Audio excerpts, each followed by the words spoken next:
Allez, bienvenue. Aujourd'hui, on va s'intéresser à un héros méconnu, un matériau tellement fondamental qu'il se cache juste sous nos yeux, sous nos pieds, dans nos murs, bref, absolument partout autour de nous. C'est vraiment l'ingrédient secret de notre monde moderne. Pour démarrer, j'ai une petite question. Si on met l'autre côté, quelle est, à votre avis, la ressource que l'humanité consomme en plus grande quantité? Non, ce n'est pas le pétrole, ni le bois, ni même un métal. La réponse est assez surprenante. Eh oui, les granulats. Ce sont eux les véritables piliers de notre civilisation. Chaque route, chaque pont, chaque bâtiment, tout repose sur eux. Alors on va plonger ensemble dans cet univers qui est, vous allez voir, bien plus complexe qu'il n'y paraît. Le mot granulat peut sembler un peu basique, mais en réalité il cache une immense famille de matériaux. Non, il ne s'agit pas juste de cailloux, c'est une ressource qui a des origines très diverses et des propriétés bien spécifiques. En gros, il y a deux grandes origines. D'un côté, on a les granulats naturels, ceux qu'on extrait des carrières ou des lits de rivière depuis la nuit des temps, et de l'autre, on a une nouvelle génération, les granulats artificiels et recyclés, qui sont le fruit de l'ingénierie et d'une conscience écologique grandissante. Et c'est là que ça devient vraiment fascinant. C'est l'innovation qu'il y a derrière. Regardez à gauche, c'est du latier de silicium, un déchet industriel qui est transformé en ressource précieuse. Et à droite, ce sont des débris de démolition qui, au lieu de finir à la poubelle, sont triés, concassés et réinjectés dans la construction. C'est l'économie circulaire à l'œuvre. Pour choisir le bon granulat pour le bon usage, il faut connaître sa carte d'identité. Et sur cette carte, il y a deux infos capitales. Son origine géologique, ce qu'on appelle sa minéralogie, et la forme de ses grains. Chacun de ces détails va complètement changer sa performance. D'abord, son pedigree, son ADN géologique si on veut. Les roches magmatiques comme le granit par exemple donnent des granulats de très haute qualité, hyper résistants. Les roches sédimentaires, comme le calcaire, peuvent être excellentes aussi. Par contre, certaines roches métamorphiques, comme le schiste, sont souvent à éviter. L'origine de la roche-mère, c'est vraiment crucial. Ensuite, la forme. Un grain peut être roulé, c'est-à-dire poli naturellement par l'eau, ce qui lui donne une forme toute ronde. Ou alors, il peut être concassé quand il sort d'un broyeur mécanique, et là, il a des angles bien vifs. Et ça change tout. Des grains anguleux, ça s'emboîte beaucoup mieux, ça crée un squelette plus solide. Mais attention, on a parlé de l'origine, de la forme, mais le vrai secret, la caractéristique la plus importante pour la performance d'un granulat, c'est sa taille. Ou pour être plus précis, c'est la répartition des différentes tailles de grains dans un même mélange. C'est une notion absolument fondamentale qu'on appelle la classe granulaire. En fait, ça ne décrit pas la taille d'un seul grain, mais bien la distribution de toutes les tailles de grains dans un échantillon, entre une dimension minimale, qu'on note D minuscule, et une dimension maximale, D majuscule. Cette notation D sur D est un peu le jargon du métier, mais vous allez voir, c'est très simple.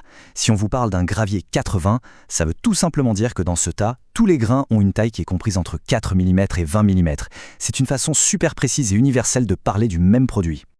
Et ce qui est génial, c'est que des mots qu'on utilise tous les jours comme sable ou gravier correspondent en fait à des classes granulaires très précises.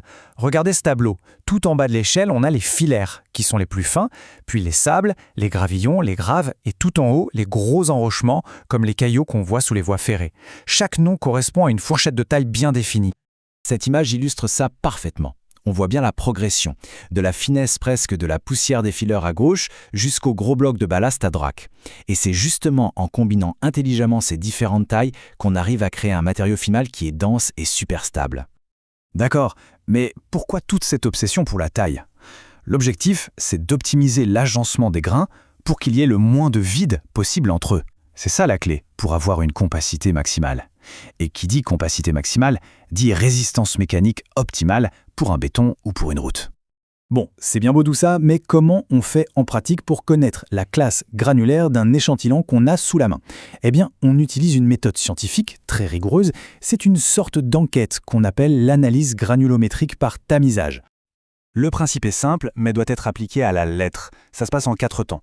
D'abord, on prépare un échantillon bien représentatif. Ensuite, on le verse dans une colonne de tamis, empilés les uns sur les autres, avec des mailles de plus en plus fines vers le bas. Troisième étape, on agite le tout. Et pour finir, on pèse la quantité de matériaux qui est resté coincé à chaque étage. Voilà l'outil principal, la colonne de tamis. Chaque tamis agit comme un filtre.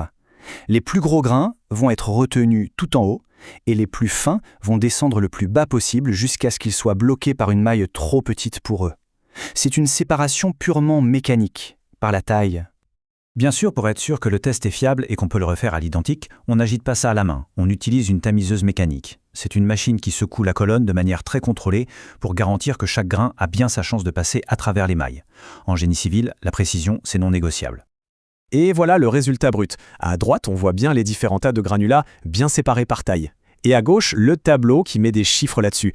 On y note la masse exacte de ce qu'on appelle le refus, c'est-à-dire le matériau qui a été retenu sur chaque tamis. On vient de transformer une observation visuelle en données quantifiables. Mais attention, ces chiffres bruts, ce n'est que le début de l'histoire. Le vrai pouvoir de cette analyse, il se révèle quand on transforme ces données en un graphique. C'est là que le granulat nous livre tous ses secrets. La voici, cette fameuse courbe granulométrique. C'est littéralement l'empreinte digitale du granulat. Ce simple graphique raconte tout, la proportion de gros grains, de grains moyens, de grains fins. En un seul coup d'œil, un ingénieur peut lire le matériau, comprendre son potentiel et anticiper son comportement. Et son utilité pratique, elle est immense. Elle permet de créer des recettes de mélange parfaites pour une compacité optimale. Elle sert à contrôler la qualité du béton qui sort des usines pour s'assurer qu'il est toujours identique. Et enfin, elle permet de choisir avec certitude le bon matériau pour la bonne application. C'est un outil de décision crucial pour la sécurité et la durabilité de tout ce qu'on construit. Alors voilà, la prochaine fois qu'on marchera sur un trottoir, qu'on passera sur un pont, ou même qu'on regardera un immeuble, on pourra peut-être penser à cette histoire cachée. L'histoire d'une simple roche qui a été transformée, analysée et assemblée méticuleusement, grain par grain, pour construire le monde qui nous entoure.